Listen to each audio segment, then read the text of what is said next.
Hello students, हम start करते हैं फर्स्ट ऑर्डर रिएक्शन के बारे में। ठीक है, जो ऑर्डर ऑफ रिएक्शंस या रिएक्शंस जो हमें पढ़नी है वो मैंने बताया था, जैसे जीरो ऑर्डर और फर्स्ट ऑर्डर मेनली पढ़नी, और इन दोनों में भी अगर मैं कंपेयर करूँ तो सबसे इंपॉर्टेंट होती है फर्स्ट ऑर्डर रिएक्शन। ठीक है, तो इसका फर्स्ट ऑर्डर रिएक्शन, जैसे जीरो ऑर्डर के लिए हमने कुछ रिलेशन डिराइव करे थे, ग्राफ देखे थे, वैसे फर्स्ट ऑर्डर के लिए भी हम इसके फॉर्मूले रिलेशंस देखेंगे और इसके ग्राफ भी देखेंगे। तो थोड़े से रिलेशन इसमें ज़्यादा है। एक्चुअल में दो ही फॉर्मूले, अगर मैं न्यूमेरिकल की बात करूंगा तो सिर्फ दो ही फॉर्मूले को मुझे यहाँ पे यूज़ करना, कौन से यूज़ करना है वो मैं बताऊंगा। रिलेशन बहुत सारे मैं बताने वाला हूँ, बस इसलिए क्योंकि हमें इसके ग्राफ ड्रॉ करने। तो एग्जाम में क्वेश्चन कुछ भी आ सकता है, इसलिए मैं रिलेशन को अलग अलग फॉर्म में डिराइव करूंगा। लेकिन अगर न्यूमेरिकल आपको सॉल्व करना और फर्स्ट ऑर्डर रिएक्शन है तो सिर्फ दो फॉर्मूला आपको यूज़ करने, उसके अलावा कोई फॉर्मूला यूज़ नहीं करना। अदरवाइज वहाँ से कैलकुलेशन करोगे तो बहुत लेंथी हो जाएगी, स्पेशली नीट के बच्चों के लिए मैं कह रहा हूँ। ठीक है, तो हम स्टार्ट करते हैं। फर्स्ट ऑर्डर में मैंने लिखा है Those reaction whose rate depend upon first power of concentration is known as first order reaction। ठीक है, तो ऑर्डर का मतलब हमें पता ही है, जिसमें जो रेट है, रेट की जो रेट लो एक्सप्रेशन है उसमें कंसंट्रेशन की जो पावर है वो क्या होनी चाहिए, 1 होनी चाहिए। ठीक है, अब वो एक रिएक्टेंट हो, दो रिएक्टेंट हो या मतलब कहने का मतलब है रेट लो एक्सप्रेशन के अंदर एक कंसंट्रेशन टर्म हो, दो कंसंट्रेशन टर्म हो, तीन हो, लेकिन उस सबकी पावर का समेशन हमेशा 1 होना चाहिए। अकेला एक रिएक्टेंट उसकी पावर है 1 तो भी चल जाएगा, दो रिएक्टेंट है दोनों की हाफ हाफ है तो भी चल जाएगा, तीन रिएक्टेंट है, ठीक है, एक की हाफ है, एक की 1/4, एक की 1/4 है, सबको ऐड करोगे तो भी 1 हो जाए। तो कहने का मतलब इतना है कि ओवरऑल जो रेट ऑफ रिएक्शन है उसकी हम बात कर रहे हैं। अब स्टार्ट करते हैं एग्जाम्पल से। ठीक है, तो जिसमें हम फॉर्मूले देखने हैं, तो मैंने मान लिया एक ए रिएक्टेंट है, उससे कोई बी प्रोडक्ट बन रहा है। T = 0 पे मैंने मान लिया इसकी कंसंट्रेशन है A0, यहाँ पर प्रोडक्ट कुछ बना नहीं होगा। T = T टाइम पे यहाँ पर इसका कंसंट्रेशन मैंने मान लिया AT। ठीक है, तो T टाइम पे जो A का कंसंट्रेशन है वो AT, और वो माना A0 माइनस X है। A0 इनिशियल कंसंट्रेशन और X उतना डिसोसिएट हो गया, और यहाँ पर इसकी कंसंट्रेशन है BT और वो होगा X को, कि जो मैंने माना है आर्बिट्रेरी रिएक्शन उसमें 1:1 रेशियो के अंदर रिएक्ट कर रही है, मोल रेशियो में। तो हमने ये तो पहले डिफाइन कर ही दिया कि कैसी रिएक्शन है, फर्स्ट ऑर्डर रिएक्शन है। फर्स्ट ऑर्डर रिएक्शन है तो ये मैं लिख सकता हूँ सिंपली रेट लो एक्सप्रेशन के according, R = K concentration of A reactant और इसकी पावर क्या 1, क्योंकि फर्स्ट ऑर्डर है ये तो हमने पहले क्लियर कर ही दिया कि फर्स्ट ऑर्डर के बारे में पढ़ रहे हैं। तो जीरो ऑर्डर में क्योंकि कंसंट्रेशन पे डिपेंड नहीं करता तो रेट क्या हो जाती थी, कांस्टेंट हो जाती, जो कि कंसंट्रेशन पे डिपेंड नहीं करती थी और टाइम पे भी डिपेंड नहीं करती थी। लेकिन ये कंसंट्रेशन पे डिपेंड कर रही है और कंसंट्रेशन पे डिपेंड कर रही है, तो कंसंट्रेशन टाइम के साथ चेंज होगी तो वो टाइम पे भी डिपेंड करेगी एक तरीके से। और इसको मैं क्या लिख सकता हूँ, देखना R = K। अब A की कंसंट्रेशन है जो टाइम के साथ चेंज होगी, तो मैं इन जनरल बोल दूं ये AT लिख दिया मैंने, क्योंकि AT क्या बता रहा है, किसी भी टाइम पे उसकी कंसंट्रेशन क्या होगी। और इसको मैं सिंप्लीफाई करने के लिए मैंने क्या करा, K = AT की जगह क्या लिख सकता हूँ, A0 माइनस X लिखा मैंने। आ रही बात समझ में? तो मैंने अलग अलग फॉर्म में इसको लिख दिया है। तो ये है मेरे लिए, इसको मैंने मान लिया फर्स्ट, ये फर्स्ट इक्वेशन है, तो इसमें कोई दिक्कत नहीं है। R = K कांस्टेंट है, फर्स्ट ऑर्डर है तो रिएक्टेंट एक दे रखा है, एक लिखा, उसकी पावर लिख दी मैंने 1।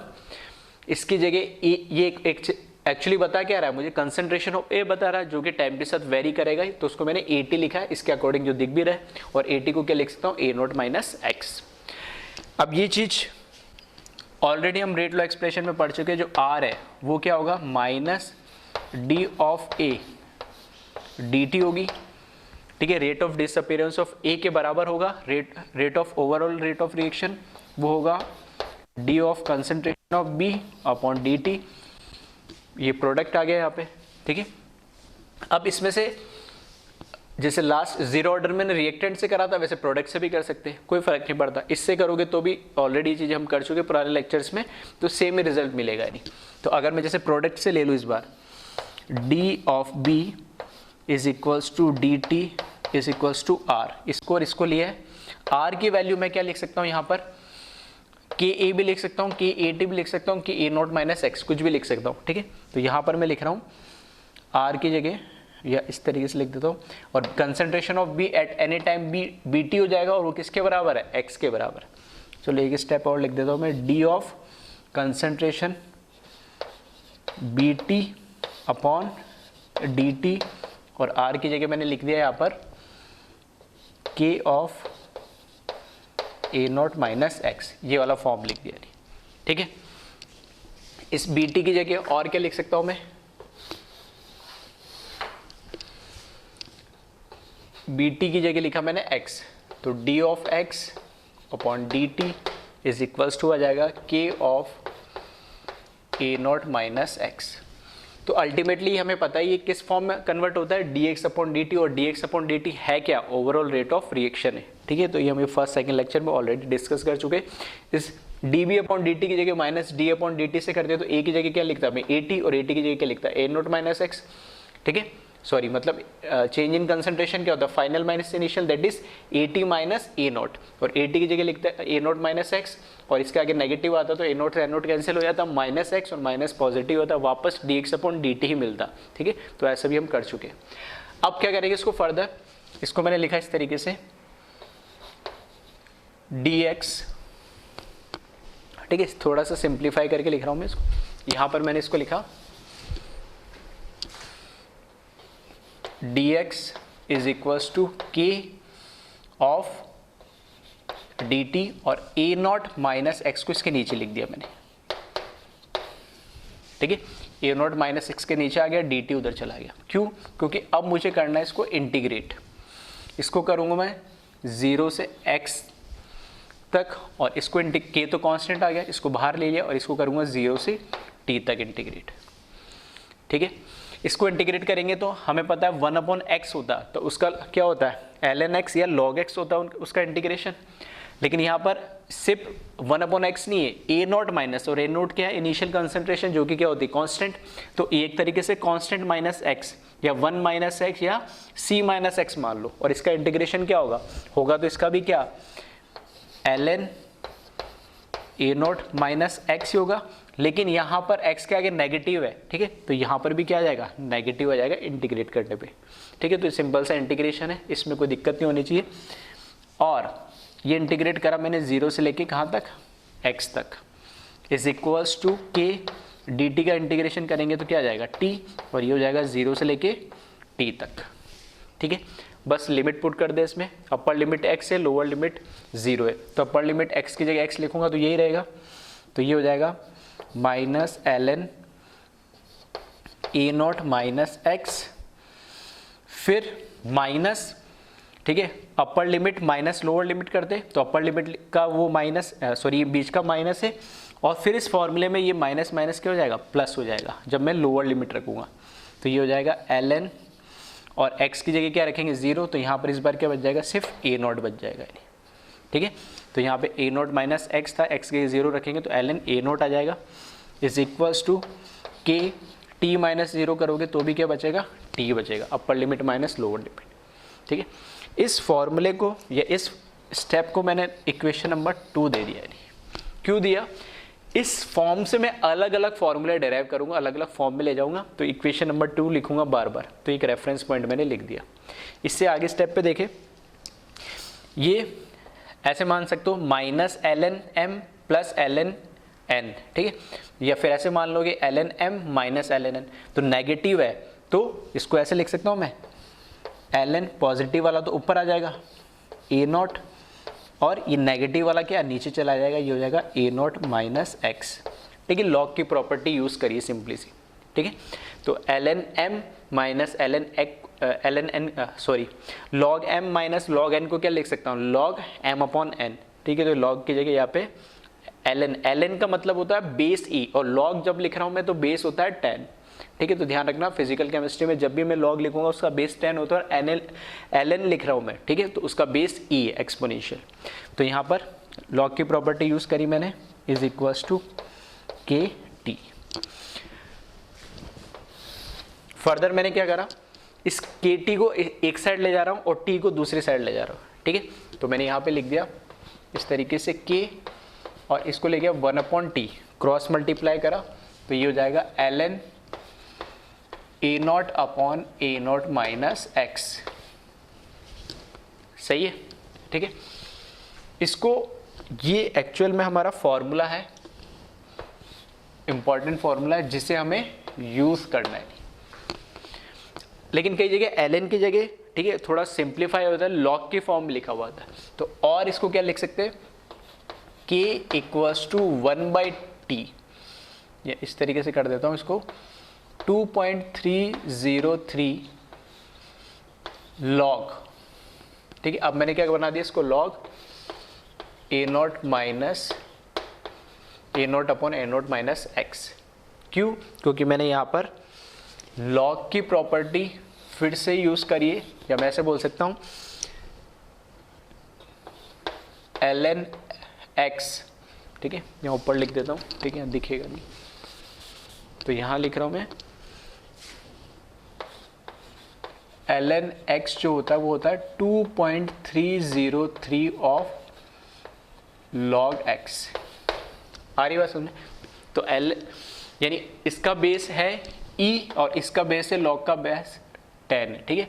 तो ये बेस चेंज करा है नहीं, और ये चेंज करके देखो तो मैथमेटिक्स वाले कर लेंगे, उनको तो समझ में आ रहा होगा, और जिनको नहीं समझ में आ रहा तो इतना ध्यान रखना, जब log का बेस e है और उसको मैं log के बेस 10 में कन्वर्ट कर रहा हूँ तो 2.303 एक फैक्टर आता है, उससे मल्टीप्लाई करना है। तो ये फिजिकल केमिस्ट्री में खूब यूज होता है, ठीक।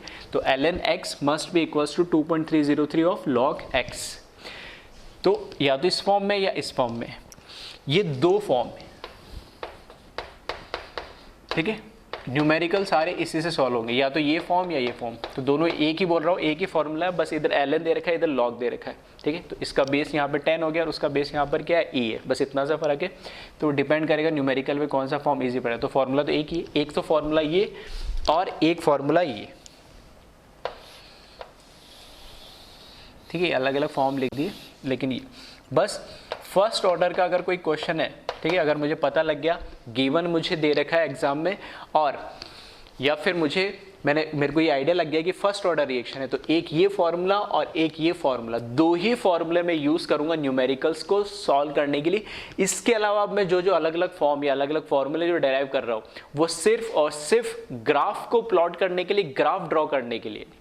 आ रही बात समझ में? फिर से मैं बोल रहा हूँ, सिर्फ कोई हमेशा गलती करते हैं, मैं बहुत सारे फॉर्मूले बता दूंगा तो बच्चे को लगता है डायरेक्ट यहीं से कंसंट्रेशन निकालूँ, यहीं से मैं प्रोडक्ट बता दूंगा, यहीं से सारी चीज़ होगी, तो वहाँ से कैलकुलेशन टिपिकल हो जाएगी और वहाँ पे फंस जाओगे आप। तो फॉर्मूले हमेशा दिमाग रखना, फर्स्ट ऑर्डर में दो ही, ठीक है, दो ही फॉर्मूले यूज़ करने न्यूमेरिकल के लिए।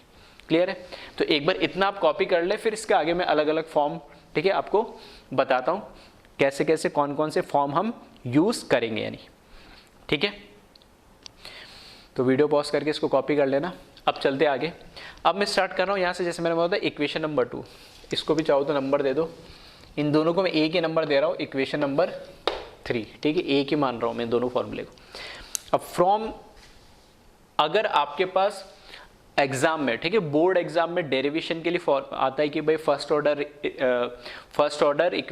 रिएक्शन के लिए आप रेट डेराइव करो, तो यही तक आपको करना है, ठीक है।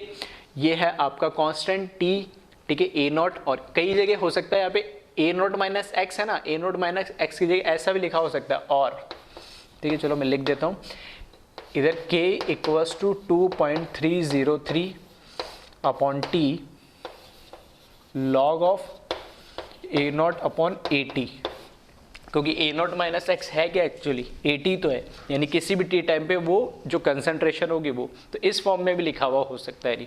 तो ये फॉर्म लिखा हुआ हो या ये, मतलब इसकी जगह a नॉट माइनस एक्स लिखा हो या at लिखा हो, एक ही बात है, ठीक है। ln में लिखा तो सिंपल और log में लिखा तो 2.303। क्लियर है? चलो मैं यहाँ से स्टार्ट करता हूँ। अब स्टार्ट करता हूँ मैं इक्वेशन नंबर 2 से। तो आपने कॉपी कर लिया होगा इसको, वीडियो को पॉज करके। अब यहाँ से हम दूसरे फॉर्म जो मैं डेराइव कर रहा हूँ, वो दूसरे फॉर्म सिर्फ और सिर्फ, ठीक है, ग्राफ ड्रॉ करने के लिए, ठीक है। बार बार इसलिए बोल रहा हूँ क्योंकि मेरे इतना बोलने के बाद भी, ठीक है, बच्चा वही गलती करता है, सारे फॉर्मूले रटने की कोशिश कर रहा है, कोई ज़रूरत नहीं रटने के लिए। ग्राफ ड्रॉ कैसे हुआ वो मैं समझाने के लिए बता रहा हूँ। बोर्ड में फिर से बोल रहा हूँ, बोर्ड में आता है अगर आपके पास, तो आपको सिर्फ यही तक जितना मैंने अभी करा है वही तक डेराइव करके छोड़ देना है, उससे आगे करने की ज़रूरत नहीं है अगर वो कुछ पूछता नहीं है तो उसमें से। ठीक है, अब देखिए इसमें फ्रॉम इक्वेशन नंबर 2 जो मैंने यहाँ लिखी है। ठीक है, अब इस इक्वेशन नंबर जो 2 यहाँ लिखी है, minus ln A not minus x plus ln A naught is equals to K into T. इस पूरी इक्वेशन को मैं नेगेटिव से मल्टीप्लाई कर रहा हूँ, है ना, या कैसे भी ले लो, इसको उधर ले जाओ और इस टर्म को इधर ले जाओ, एक ही बात है, कैसे बोल लो, या पूरी इक्वेशन को क्या करूँ मैं नेगेटिव से मल्टीप्लाई कर दूँ, तो ये आ जाएगा ln A not minus x, negative से मल्टीप्लाई करूँगा तो ये पॉजिटिव नेगेटिव हो जाएगा, उधर जाएगा तो खुद क्या बन जाएगा पॉजिटिव, तो ये ln ए नॉट हो जाएगा और ये हो जाएगा नेगेटिव। ठीक है, ये दूसरा फॉर्म है। इसको मैं और कैसे लिख सकता हूँ, लॉग के फॉर्म में अगर मुझे लिखना है तो जहाँ जहाँ ln लिखा है वहाँ पर क्या लिखूंगा 2.303 लॉग, इधर भी 2.303 लॉग, इधर नहीं आएगा, और पूरी इक्वेशन को 2.303 से मैं क्या करूँ डिवाइड कर दूँ, तो और यही फॉर्म लॉग में जब मैं लिखूंगा तो ये हो जाएगा log A not minus x is equals to log of A not minus K T upon 2.303। ठीक है, इन दोनों को कंबाइनली, थर्ड वाला लिखा ना कंबाइनली, मैं बोल रहा हूँ इसको फोर्थ, सही है, ये क्या कंबाइनली दोनों को फोर्थ बोल रहा हूँ, क्योंकि मैं दोनों को एक क्यों बोलता हूँ, क्योंकि एक जगह ln है एक लॉग है, सिर्फ इतना ही फर्क है। इसको और भी कैसे लिख सकते हैं, वापस से ए नॉट माइनस एक्स जहाँ लिखा है, ठीक है, और चाहो तो और कैसे लिख सकते हो इसको, यहाँ पर log A not minus x की जगह 80 लिख लो, तो log of A not minus K T upon 2.303। ठीक है, तो ये सारे फॉर्म को मिला के मैं एक बोल दे रहा हूँ, ये नेक्स्ट फॉर्मूला है हमारा या नेक्स्ट फॉर्म है। ठीक है, जिसको मैंने नंबर दिया है 4th। ठीक है, यहाँ तक मैं कर देता हूँ इसको, ये एक 4th फॉर्म है हमारा। उसके बाद नेक्स्ट फॉर्म देखें,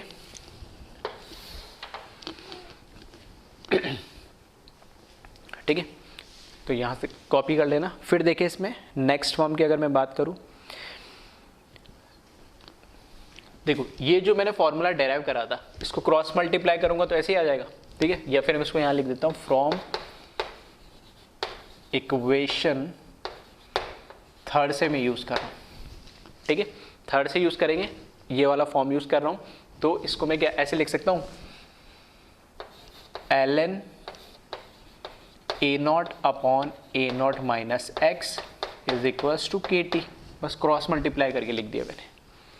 अब अगर मुझे यहाँ से ln या log हटाना है तो क्या होता है, जब भी आप ln या log हटाते हो तो इक्वल्स टू आगे जो इक्वल्स टू के आगे जो टर्म लिखा होता है वो इसके बेस की पावर बन जाता है। नहीं, फिर से सुनना, मैथमेटिक्स चल रही है, नहीं लॉग की प्रॉपर्टीज यूज़ कर रहे हैं, छोटा मोटा इंटीग्रेशन यूज़ कर रहे हैं। ठीक है, तो थोड़ा सा बेसिक मैथमेटिक्स में आप पढ़ चुके हो, मैथ्स वालों को वैसे खास दिक्कत होनी नहीं है। ठीक है, फिर से सुनना क्या बोल रहा हूँ, अगर मुझे ln यहाँ से हटाना है, ठीक है, ln मुझे यहाँ से हटाना है, तो जो इक्वल्स टू के सामने जो कुछ लिखा होता है वो सब जो ln का बेस होगा, और यहाँ बेस इसका मैं क्या बता रहा हूँ ln का e होता है, फिजिकल केमिस्ट्री में हम मान के चलते हैं e है इसका बेस और log का बेस 10, तो इसका बेस e है, तो ये जो kt लिखा है वो e की पावर बन जाएगा। तो यहाँ से मैंने बेस हटाया तो ये हो गया A not upon A not minus x is equal to e की पावर kt, तो यहाँ से ln हट गया। इसको मैं और क्या लिख सकता हूँ, ए नॉट माइनस एक्स, ठीक है, ए नॉट माइनस एक्स को, इसको मैं एक इक्वेशन और लिख देता हूँ, इसको मैं फर्दर यूज़ करूँगा, इसको मैं लिख दे रहा हूँ 5th। ठीक है, इसको अब मैं क्या कर रहा हूँ, A not upon A not minus X को मैंने लिखा 80 ई की power K into T, A not minus X को 80 लिख सकते, और इधर इसको क्रॉस मल्टीप्लाई करा तो 80 इधर आ जाएगा, ई की पावर नीचे आ जाएगा, तो देखना ऐसा आ जाएगा कि ये 80 ये इधर जाएगा और ई की पावर ए नॉट अपॉन ए की पावर के टी आ जाएगा, और ऊपर ले जाएंगे तो पावर क्या हो जाएगी नेगेटिव हो जाएगा, तो ये हो जाएगा ए not upon minus K T. ठीक है, तो मैंने डायरेक्ट कर दिया, इसको उधर ले जाना और इसको नीचे ले जाना, क्रॉस मल्टीप्लाई, और ए नॉट अपॉन ई की पावर के टी, और ऊपर ले जाओगे तो नेगेटिव हो जाएगा पावर, ठीक है। तो ये फॉर्म आ जाएगा, उसको बस मैंने लेफ्ट राइट एडजस्ट कर दिया। इसको मैं देता हूँ इक्वेशन नंबर 6, सही है। ये हो गई इक्वेशन नंबर 6 हो गई। अब देखना ये जो 5 है इसको मैं और दूसरे तरीके से, ये एक्चुअल में है क्या, ये जो ये क्या है, A T is equals to A nought E की पावर माइनस के टी। मतलब ए टी हमने क्या बोला कि ए टी बताता है concentration of reactant at any instant या एट एनी टाइम, या किसी भी टाइम पे मेरे पास रिएक्टेंट की कंसंट्रेशन वो मुझे बताएगा ए नॉट इंटू ई की पावर माइनस के टी। और ये एक्चुअल में बता क्या है, ई की पावर माइनस के टी, मतलब ये एक्सपोनेंशियल रिलेशन बता रहा है कि ए की जो कंसंट्रेशन है वो टाइम के साथ एक्सपोनेंशियली चेंज होगी, यानी ठीक है, लीनियरली नहीं चलेगी, कैसे एक्सपोनेंशियली चलेगी, वो यहाँ से मुझे पता लग रहा है, ठीक है। तो ये बता रहा है concentration of reactant eight any time T, ठीक है। तो मैं लिख देता हूँ that is concentration of reactant at any time t, और कैसा बता रहा है ये, एक्सपोनेंशियल, ठीक है। मतलब कर्व जो बनेगा वो एक्सपोनेंशियल बनेगा, स्ट्रेट लाइन नहीं बनेगा। जैसे हमने जीरो ऑर्डर में बनाया था तो वहाँ स्ट्रेट लाइन बन रहा था, यहाँ नहीं बनेगा। इसके आगे देखें फिर, अब जो 5th फॉर्मूला है ना, इसी को मैं थोड़ा सा फिर से मॉडिफाइड कर रहा हूं।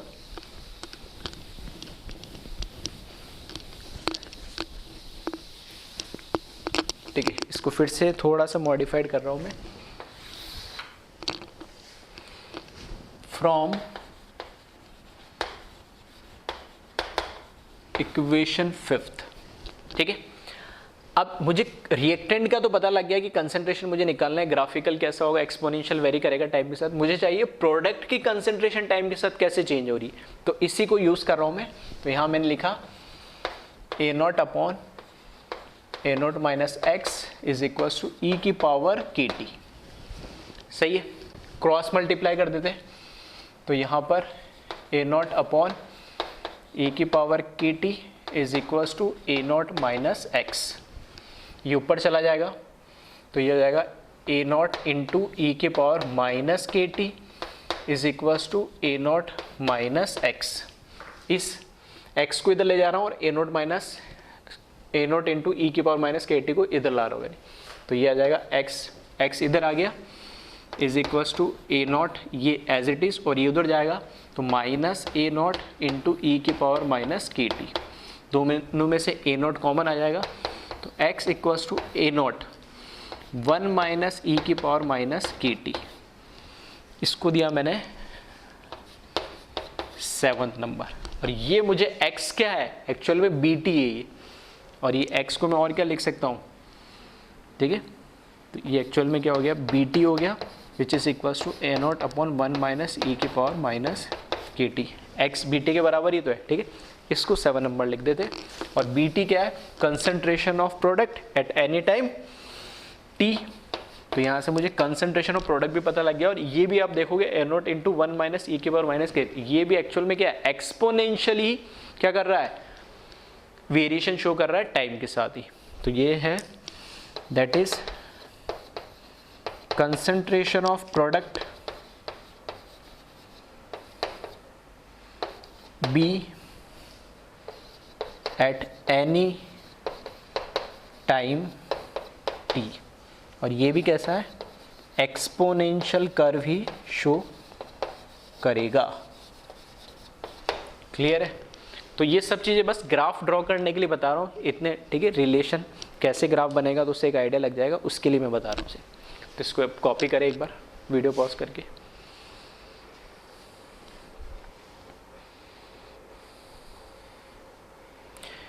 ठीक है, अब देखिए इसके आगे,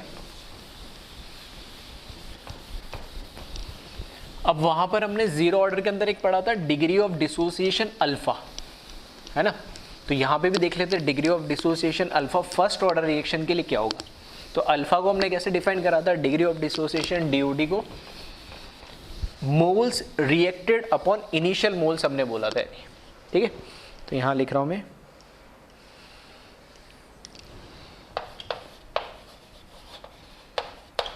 degree of dissociation that is alpha. तो DOD या अल्फा जो है उसके हमने बोला था moles reacted upon initial moles, सही है। तो यहाँ पे जो अल्फा है moles reacted x, initial moles क्या थे A0, बस। अब बस इनकी वैल्यू रख दे रहा हूँ, और x अभी हमने देखा क्या है, इसकी वैल्यू ये आई है, तो इसकी जगह मैंने लिख दिया यहाँ पर A0 1 minus KT divided by A0। तो यहाँ से अल्फ़ा की वैल्यू आ गई 1 माइनस e की पावर माइनस KT, इसको मैंने नंबर दे दिया 8th। तो ये डिग्री ऑफ डिसोसिएशन आ गया, ठीक है, डिग्री ऑफ डिसोसिएशन आ गया फॉर फर्स्ट ऑर्डर रिएक्शन के लिए। अब फर्स्ट ऑर्डर रिएक्शन हमने बोला है कि टाइम, जीरो ऑर्डर की तो बात करी थी ना, तो टाइम के साथ वेरी करता ना ही कंसंट्रेशन के साथ, लेकिन फर्स्ट ऑर्डर क्या करता है, कंसंट्रेशन के साथ वेरी करेगा, और कंसंट्रेशन के साथ वेरी करेगा तो ऑब्वियस ये बात है टाइम के साथ तो करेगा, क्योंकि टाइम के साथ कंसंट्रेशन ऑफ रिएक्टेंट चेंज हो रहा है। तो यहाँ तक अभी तक जो भी रिलेशन हमने देखे उसमें टाइम का और रेट का, रेट ऑफ रिएक्शन, ऐसे बोल सकता हूँ कि रेट ऑफ रिएक्शन की डिपेंडेंस टाइम के साथ हमें देखने को नहीं मिली अभी तक, ठीक। तो बस वो चीज़ हम देख लेते, तो इसको एक बार कॉपी कर लेना, यहाँ लिख रहा हूँ मैं, ठीक है। तो नेक्स्ट चीज हम देख रहे हैं इसमें रेट ऑफ रिएक्शन, या फिर ऐसे लिख सकते हैं relation between rate of reaction and time. Time पे कैसे रेट ऑफ रिएक्शन डिपेंड करेगी।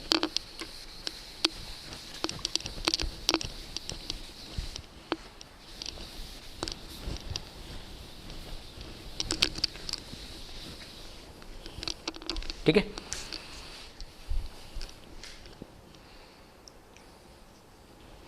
तो यहां देखिए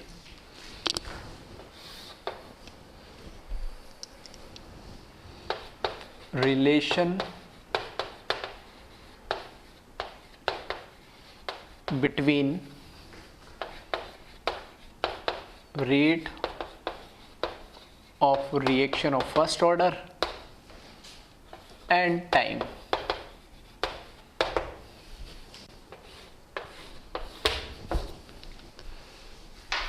ठीक है, तो यहां देखिए हमने पढ़ा सिंपल सा, रेट इक्वल्स टू क्या होता है, के ए, इसकी पावर कितना 1,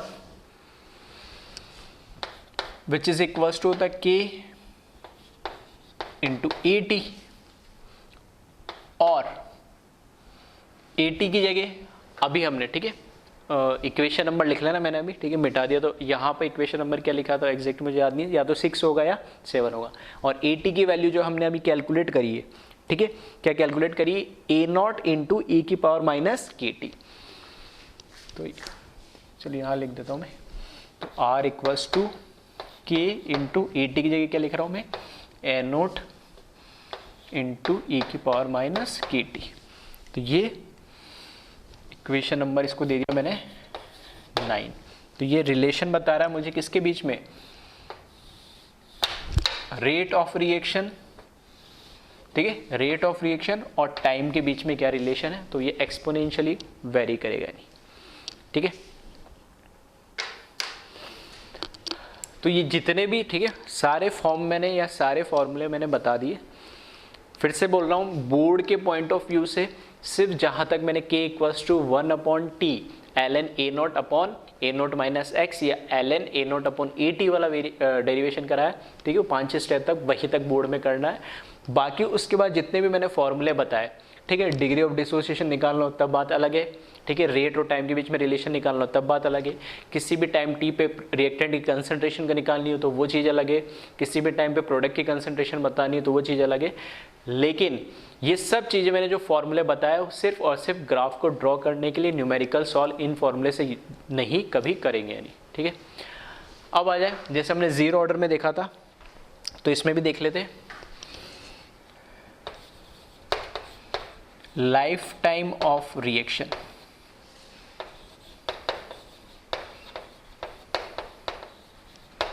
ठीक है।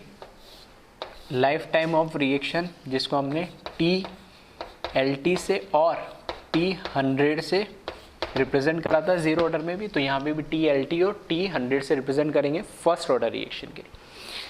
TLT का मतलब क्या है? लाइफ टाइम ऑफ रिएक्शन का मतलब है कि जब रिएक्शन कंप्लीट हो जाए, रिएक्शन कंप्लीट होने का मतलब है सारा रिएक्टेंट किस में कन्वर्ट हो जाए? प्रोडक्ट के अंदर कन्वर्ट हो जाए। और सारा रिएक्टेंट जब प्रोडक्ट में कन्वर्ट हो जाएगा, दैट मीन्स जो AT होगा वो क्या हो जाएगा? 0। और हम क्या बोल सकते हैं? X जो होगा वो किसके बराबर हो जाएगा? A0 के बराबर। ठीक है। देन जो टाइम होगा वो टाइम क्या बन जाएगा? TLT बन जाएगा। ऐसे बोल सकते हैं, या ऐसे उल्टा भी लिख सकते हो, at T equals to LT AT become 0 और X इक्वल्स टू A0। अब अगर ये T इक्वल्स टू TLT बन जाएगा, है ना, तो जो हमने अभी लिखा है form AT equals to A0 e की पावर माइनस KT, ये फॉर्म लिखा है। ठीक है, ये जो भी इक्वेशन नंबर 6, 7 है वहाँ से। तो इसका मतलब है कि ये क्या हो जाएगा? AT तो हो जाएगा 0, ठीक है, A0 as it is E की पावर माइनस K, और जो T है वो LT बन गया यहाँ पे। ठीक है, तो ये छोटा मैंने LT लिख दिया। तो लाइफ टाइम यानी जब AT की वैल्यू 0 हो जाएगी तब पूरी रिएक्शन कंप्लीट हो जाएगी। तो ये AT हो गया 0 और T की जगह TLT लिख दिया। अब देखना मैथमेटिकली, अब इसको समझना। यहाँ पर LHS में 0, RHS में A0 इंटू E की power minus K into TLT। अब A0 तो है इनिशियल कंसंट्रेशन, ये इनिशियल कंसंट्रेशन और E की पावर समथिंग, इसका दोनों का प्रोडक्ट करोगे तो 0 आना चाहिए। तो A0 तो इनिशियल कंसंट्रेशन है, वो तो कभी 0 हो नहीं सकती मैथमेटिकली। दैट मीन्स ये वाला जो टर्म है ये 0 हो सकता है नहीं। आ रही मेरे पास में? तो मैथमेटिक्स से सिंपल से बात, तो A0 तो कभी भी 0 नहीं हो सकता। 0 क्या होगा? ये वाला टर्म। तो therefore E raise to the power minus K TLT must be 0, ये 0 होना चाहिए, तभी ये दोनों का प्रोडक्ट 0 के बराबर कब होगा? क्योंकि मुझे पता है A0 जो है ये तो कभी भी 0 नहीं हो सकता है, ये तो इनिशियल कंसंट्रेशन कुछ ना कुछ तो होगी। ठीक है, दैट मीन्स ये 0 होना चाहिए। और ये अगर 0 होना चाहिए तो इसको देखना मैं ऐसे लिख सकता हूँ, 1/E की power K into TLT is must be equals to 0। अब मैं कह रहा हूं 1/ कोई भी नंबर है या 1/ कुछ भी लिखा हुआ है वो 0 कब होगा? 1/ समथिंग 0 तब होता है, क्योंकि मैथमेटिक्स में पढ़ते हैं जब 1/∞ आता है। 1/∞ होगा तभी तो ये 0 होगा। और इस केस में क्योंकि एक्सपोनेंशियल है तो इसको मैं ऐसे लिख सकता हूं, 1/e raise to the power infinity is must be equals to 0। मतलब E का तो कुछ ना कुछ E जो एक्सपोनेंशियल है इसकी तो कुछ ना कुछ वैल्यू होती है। ठीक है, एक्सपोनेंशियल खुद तो एक एक्सपोनेंशियल एक्चुअल में क्या है? खुद एक अपने आप में एक नंबर है ये तो। अब ये नंबर है, नंबर की पावर K इंटू TLT दे रखा है, तो किसी नंबर की पावर क्या लूँ ताकि ये क्या बन जाए? पूरा इनफाइनाइट बन जाए। और इनफाइनाइट बनेगा तो 1/∞ को तो मैं क्या लिख सकता हूँ? 0। तो मैंने क्या करा, इस पूरी की जगह क्या लिख दिया? इनफाइनाइट लिखा। तो 1/E के पावर इनफाइनाइट जो कि खुद क्या होगा? इनफाइनाइट, और 1/∞ 0, तभी तो मैथमेटिकली सेटिस्फाई करेगा। That means K into, therefore again यहाँ पर क्या है? K इंटू TLT ये क्या होना चाहिए? इनफाइनाइट के बराबर होना चाहिए। ठीक है, मैथमेटिक्स है तो लग रहा होगा पता नहीं सर आज क्या पढ़ा रहा है अजीब सा। ठीक है, तो फिर से बेसिक सी मैथमेटिक्स है। मैथमेटिक्स वालों को ज़्यादा दिक्कत नहीं आ रही होगी, नीट वालों को थोड़ा हो सकता है ऐसा कुछ लग रहा हो। तो सिंपल सी मैथमेटिक्स है, मैं लॉजिक बताते चल रहा हूँ। ठीक है, अगर मैथमेटिक्स नहीं भी आती तो भी समझ में आ रही होगी, बेसिक्स मैथमेटिक्स से भी। ठीक है, तो अगेन यहाँ पर K into T into LT ये किसके बराबर होना चाहिए? इन्फिनिटी के बराबर होना चाहिए।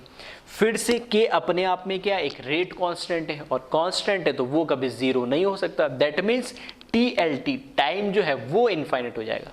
तो यहाँ पे मैं लिख सकता हूँ TLT must be equals to infinite because K, क्योंकि एक रेट कांस्टेंट है, ये कभी भी 0 नहीं, ये कभी भी इनफाइनाइट नहीं हो सकता है।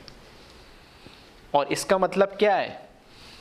TLT मतलब लाइफ टाइम ऑफ रिएक्शन क्या है? इनफाइनाइट होता है। किसका? फर्स्ट ऑर्डर रिएक्शन का। तो ये थोड़ा सा मैथमेटिकली मैंने आपको प्रूव करके बताया कि फर्स्ट ऑर्डर रिएक्शन जो नेचर में जितनी भी फर्स्ट ऑर्डर रिएक्शन होती है उन सब का लाइफ टाइम इनफाइनाइट होता है। अब लाइफ टाइम इनफाइनाइट होता है इसका मतलब क्या है कि रिएक्शन कब तक चलेगी? तो रिएक्शन कभी भी नेवर एंडिंग वाली रिएक्शन होती, कभी भी रिएक्शन कंप्लीट नहीं होती। 99.9999 जितने तुम्हारे मन में 9 आए, इनफाइनाइट 9 लगा लो, वो कभी 100 नहीं बनता एग्जैक्ट।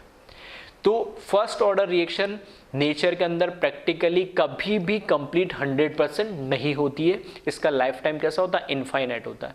इसलिए थ्योरेटिकली हम जनरली मान लेते हैं कि अगर कोई फर्स्ट ऑर्डर रिएक्शन है तो 99.99% भी हो गई तो उसको ऑलमोस्ट हम कंप्लीट मान के चल लेते थ्योरेटिकली, क्योंकि नेचर में तो हमें पता है, प्रैक्टिकली मैथमेटिकली हम देख चुके हैं कि कंप्लीट पूरा 100% की एक रिएक्टेंट का 0.0001% भी ना बचे तो ऐसा कभी हो नहीं सकता, रिएक्शन कभी कंप्लीट नहीं होती है।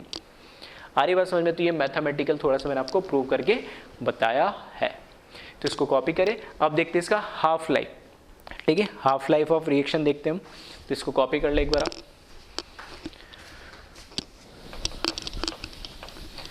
ठीक है, तो थोड़ा सा जीरो ऑर्डर से फर्स्ट ऑर्डर में देखोगे तो मैथमेटिकल चीज़ें थोड़ी आपको ज़्यादा देखने को मिलेगी। और देखो बताने में तो मैं नोट के फॉर्म में लिखा देता 2-4 चीज़ें, लेकिन फिर वही रहता है कि सर ये कैसे वो कैसे। ठीक है, तो अगर आपको समझना है तो उसके लिए मैंने मैथमेटिकली प्रूव करके बता दी। और अगर इसमें दिक्कत होती है तो बेसिक से सिंपल सा जो फर्स्ट ऑर्डर का डेरिवेशन है जितना मैंने बताया, के की value equals to 1/t ln A naught upon A naught minus x, तो कर ही लेना। और बाकी चीज़ें आप चाहो तो जैसे लाइफ टाइम ऑफ रिएक्शन क्या होता है? इनफाइनाइट होता है, इसको डायरेक्ट आप याद रखिए। ठीक है, इसी तरीके से हाफ लाइफ टाइम देख ले इसका।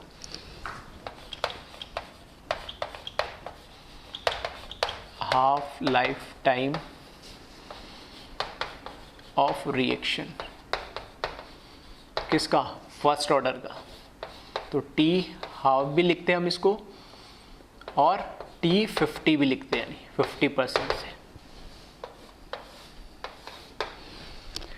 अब हाफ लाइफ ऑफ रिएक्शन के लिए ये वाला फॉर्म यूज़ नहीं कर रहा हूँ मैं। ठीक है, ये इनफाइनाइट कैसे आया इसलिए मेरे को ये फॉर्म लेना पड़ा।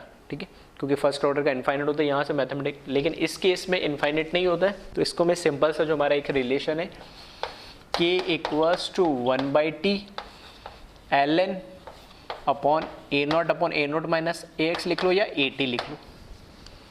ठीक है, जो भी इक्वेशन नंबर दिया था मैंने यहाँ लिख लेना, फ्रॉम इक्वेशन दिस।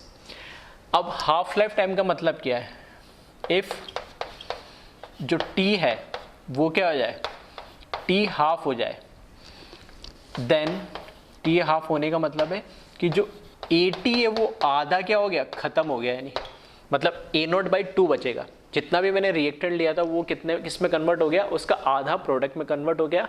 तो जब रिएक्टेंट पूरा प्रोडक्ट में कन्वर्ट हो जाता है, कुछ भी नहीं बचता है, तो हम उसको पूरा लाइफ टाइम ऑफ रिएक्शन बोलते हैं। उस रिएक्शन का टाइम कितना हुआ कंप्लीट होने में, और जितना भी रिएक्टेंट है उसका आधा कन्वर्ट हो गया, और ऐसा बोल सकता हूँ आधा मेरे पास रिएक्टेंट के फॉर्म में बचा है, तो उसके मैं बोलता हूँ हाफ लाइफ ऑफ, और ये half life time of reaction हम वो बोलते हैं। तो AT जो होगा वो A0/2 हो जाता है। तो बस इसके अंदर मैं वैल्यूज रख दूँ, ये तो ये हो जाएगा K इक्वल्स टू 1/, इसको तो लिखा मैंने T हाफ ln A0, और AT की जगह क्या लिखा मैंने?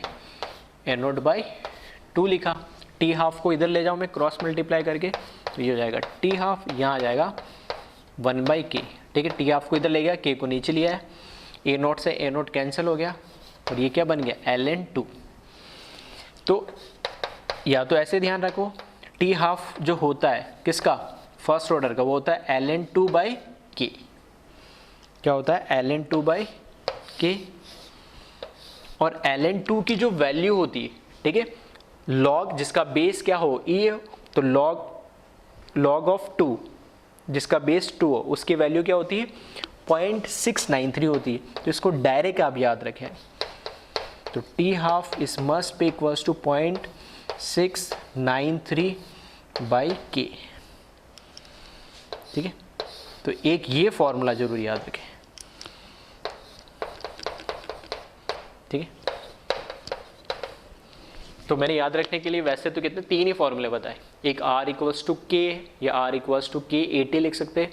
दूसरा फॉर्मूला जो मैंने डेराइव करा था ये वाला, K equals to 1/t ln a naught upon a naught minus x या a naught upon A T, या ln की फॉर्म में नहीं लिखा है तो किसके फॉर्म में लिखो, लॉग की फॉर्म में लिख लो और मल्टीप्लाई करो 2.303, दूसरा फॉर्मूला ये। और तीसरा formula half life of reaction. Life time of reaction का फॉर्मूला याद रखने की जरूरत नहीं है क्योंकि वो क्या होता है, इनफाइनाइट होता है, तो वो हमें बस पता होना चाहिए कैसा है, वो मैंने आपको बता दिया है। ठीक है, तो फिर से मैं बोल रहा हूँ, एक बार वीडियो को ध्यान से देखना, काफ़ी सारे छोटे छोटे से फॉर्मूले कहाँ से आए मैंने वो इक्वेशन नंबर लिख के बताया। तो रेफरेंस के लिए जहाँ जैसे मैंने लिखा, तो जो भी इक्वेशन नंबर 5, 6 को क्या मेरे पास लिखा हुआ नहीं, तो तुम डाल लेना फ्रॉम इक्वेशन दिस, और इस तरीके से बहुत सिंपल से रिलेशन है। आराम से एक बार खुद से बिना देखे, ठीक है, एक बार मैंने बता दिया, एक बार खुद से बिना देखे एक बार इसको 1 या 2 बार ट्राई करोगे, सब चीज़ें ईजिली समझ में आ जाएगी। ठीक है, तो इसको कॉपी करें और फिर हम इनके ग्राफ देखते किस तरीके से, जैसे हमने 0 ऑर्डर में देखे थे, फर्स्ट ऑर्डर में कैसे बनते हैं। ठीक है, तो इसको कॉपी करें जल्दी से।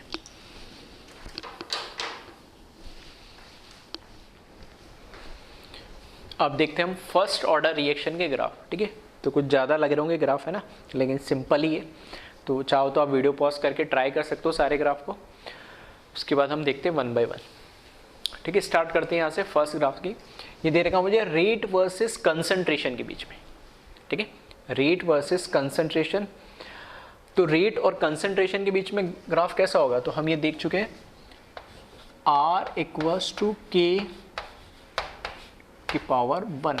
तो ये कंसंट्रेशन ऑफ रिएक्टेंट या कंसंट्रेशन पे रेट इसी तरीके से डिपेंड करती है। तो K तो अपने आप में क्या, कांस्टेंट, तो ये डायरेक्टली होगा, इस तरीके से स्ट्रेट लाइन आएगी। इसको मैं कैसे लिख सकता हूँ, y इक्वल्स टू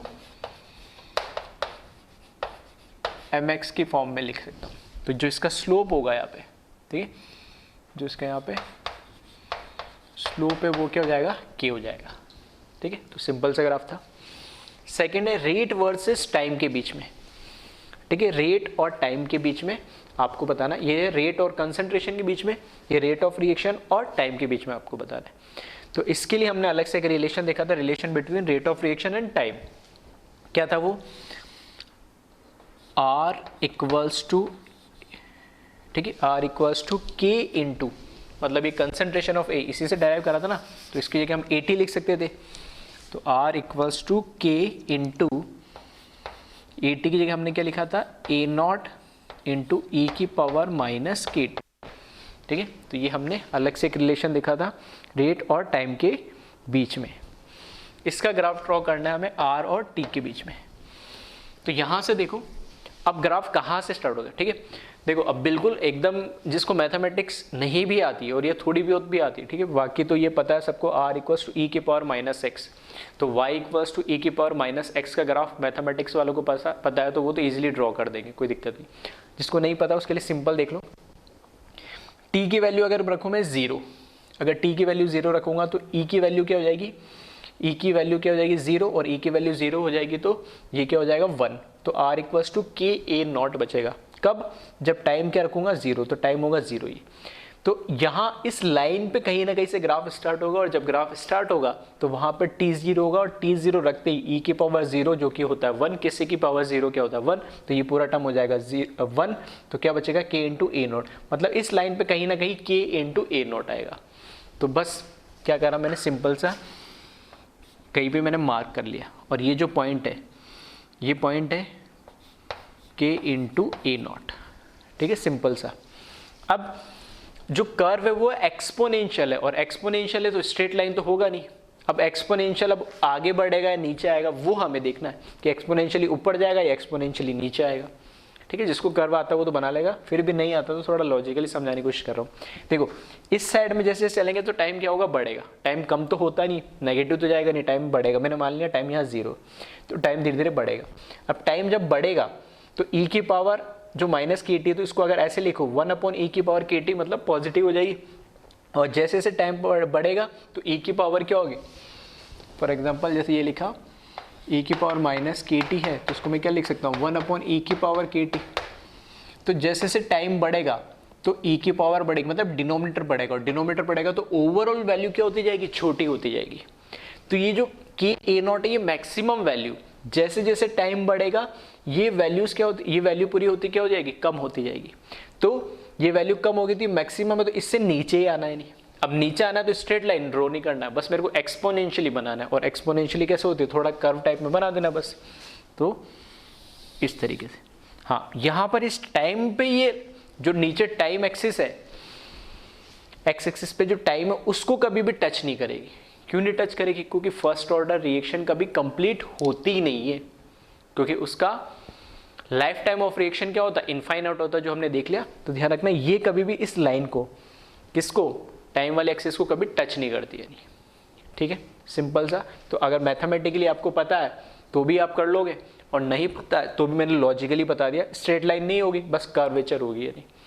ठीक है, नेक्स्ट आ जाओ, concentration of reactant versus time. तो कंसंट्रेशन ऑफ रिएक्टेंट क्या है? 80। तो 80 और टाइम के बीच में क्या होता है?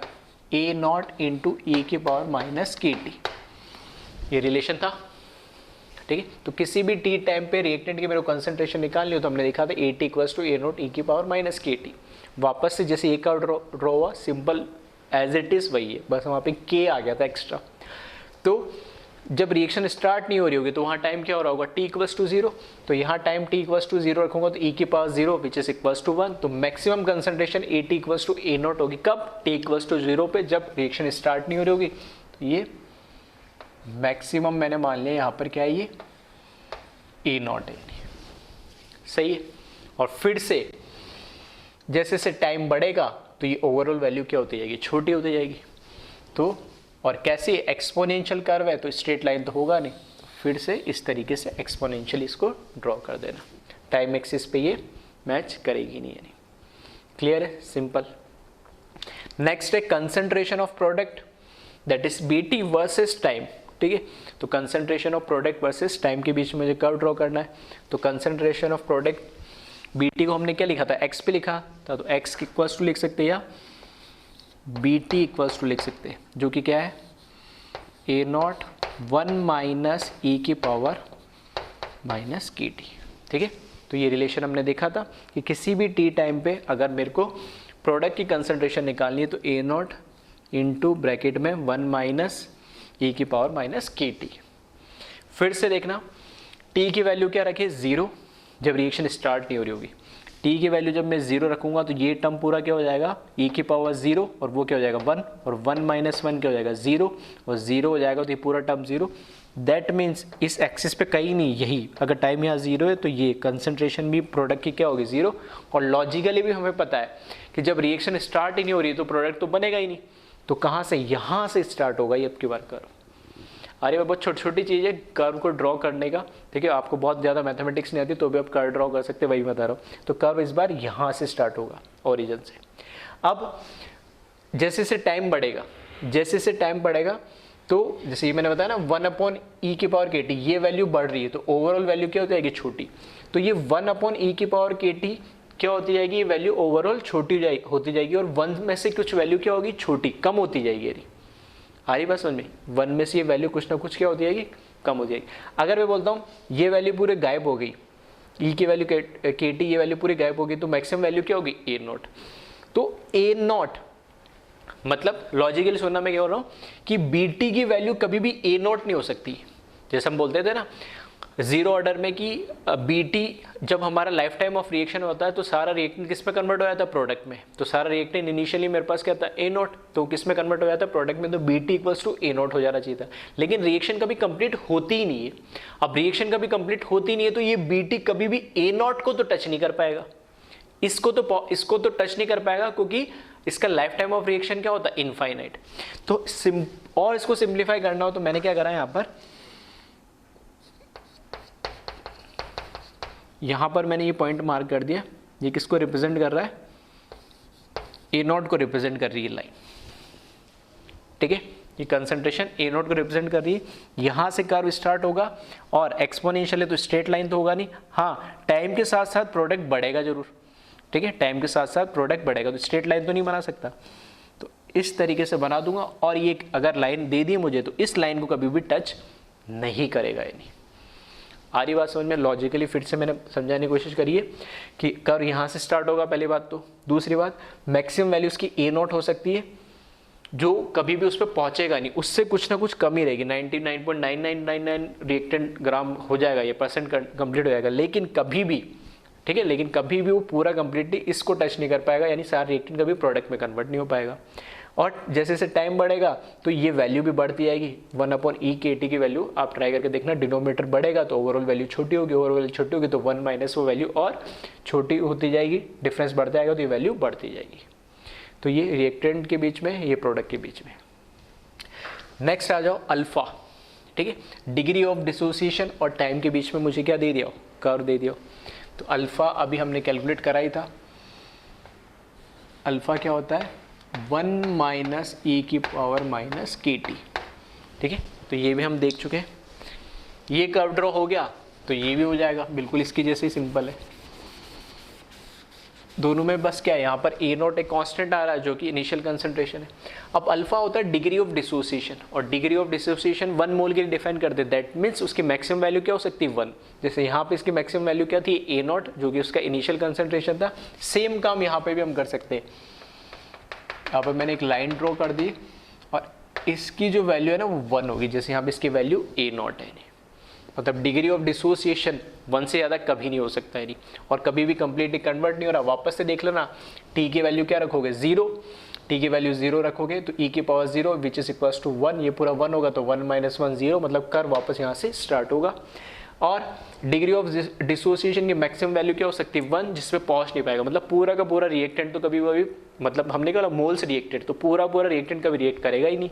तो सेम ऐसा ही ग्राफ बनेगा इसमें भी, और इस लाइन को कभी ये टच नहीं करेगा, ठीक है।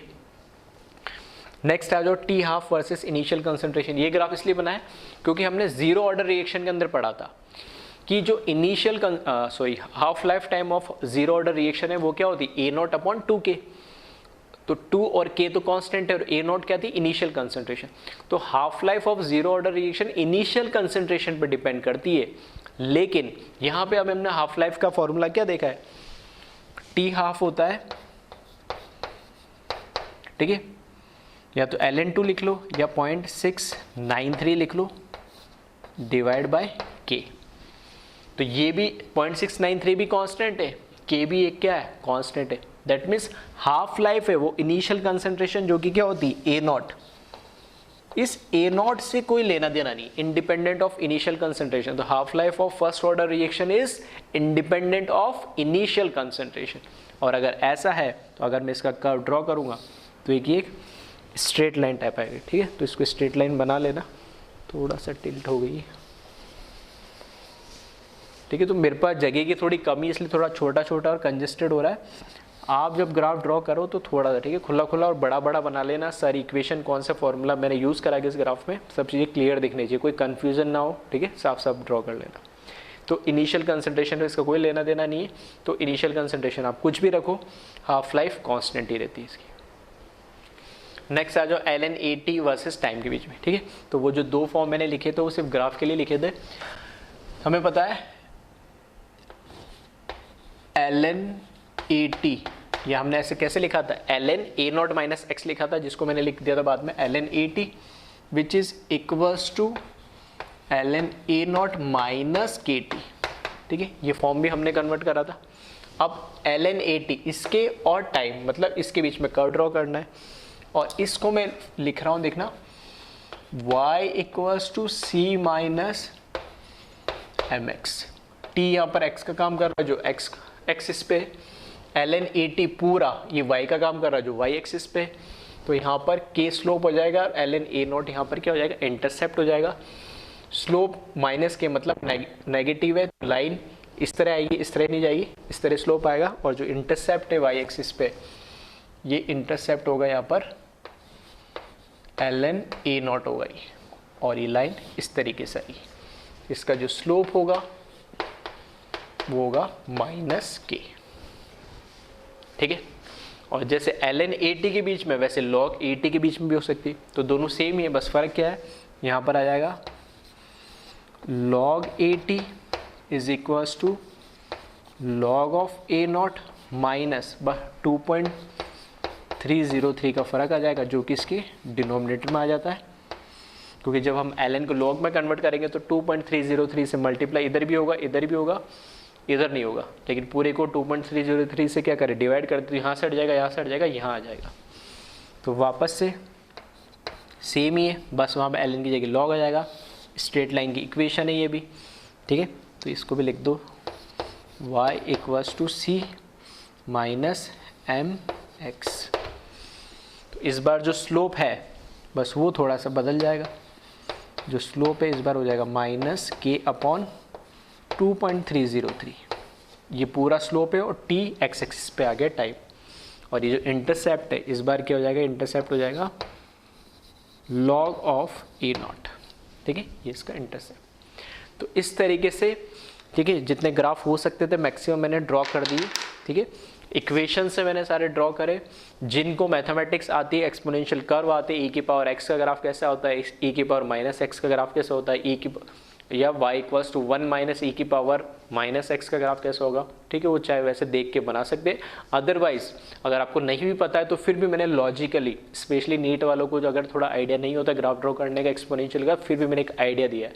एक्सपोनेंशियल का ग्राफ स्ट्रेट लाइन नहीं होता, बस इतना तो आप ध्यान रख ही सकते हो, ठीक है, कर्व टाइप में होता है। और कर्व कब ऊपर बढ़ेगा कब नीचे आएगा वो भी मैंने आपको लॉजिकली एक्सप्लेन करने की कोशिश करी है, ठीक है।